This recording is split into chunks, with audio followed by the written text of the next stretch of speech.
ఒక చిన్న railway station లో టీ అమ్ముతూ గ్లోబల్ స్టేజ్ మీద భారతదేశాన్ని గర్వంగా నిలబెట్టిన నాయకుడు అతనే నరేంద్ర దామోదర్ దాస్ మోడీ. సెప్టెంబర్ 17, 1950న దామోదర్ దాస్ హీరాబెన్ దంపతులకు 3వ సంతానంగా పుట్టారు నరేంద్ర మోదీ. 5గురు సోదరులు, ఒక సోదరు ఉన్న నిరుపేద కుటుంబంలో పూట గడవడమే కష్టంగా ఉండేది. తండ్రి దామోదర్ దాస్ ముల్చంద్ మోడీ నడిపే టీ స్టాల్లో సాయం చేస్తూ రైళ్లలో టీ అమ్మే ఆ బాలుడి కలలో అప్పుడే దేశం పట్ల భక్తి మంటగా రగులుతోంది. కేవలం 8 ఏళ్ల వయసులో RSS లో చేరి క్రమశిక్షణ నేర్చుకున్నాడు. 1968లో 18 ఏళ్లకే జశోదాబెన్తో పెళ్లి జరిగిన తన జీవితం కేవలం దేశం కోసమే అని నమ్మి బంధాలను వదిలి హిమాలయాలకు వెళ్లిపోయారు. ఒక సన్యాసిలా తిరిగిన మనిషి తిరిగి 1971లో పూర్తిస్థాయి కార్యకర్తగా దేశ సేవకు అంకితం. క్రమశిక్షణే ఊపిరిగా ఎదిగి 1987లో బీజేపీలో అడుగుపెట్టారు. 2001 అక్టోబర్లో గుజరాత్ ముఖ్యమంత్రిగా బాధ్యతలు స్వీకరించినప్పుడు అది ఒక కొత్త చరిత్రకు నాంది పలికింది. గుజరాత్ మోడల్ నుంచి 2014లో ఢిల్లీ పీఠం వరకు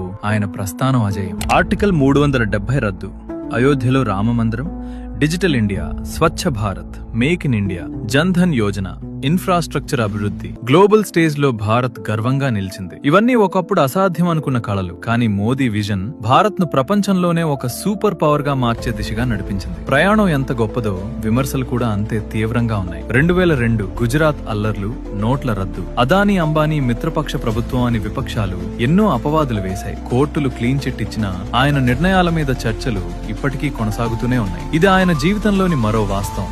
నేడు 75 ఏళ్ల వయసులో కూడా రోజుకు 18 గంటల పాటు పనిచేస్తూ తన 3వ విడతలో వికసిత్ భారత్ 2047 అనే అద్భుతమైన కలతో దేశాన్ని ముందుకు నడిపిస్తున్నారు. ఇది ఒక సాధారణ భారతీయుడు అసాధారణ ఎత్తుకు ఎదిగిన నిజమైన కథ. ఆయన ఒకటే చెప్తారు: కలలు కనండి, కష్టపడండి, దేశం కోసం జీవించండి. మోడీ గారి పాలనపై మీ అభిప్రాయం ఏంటో కింద కామెంట్ రూపంలో తెలియజేయండి.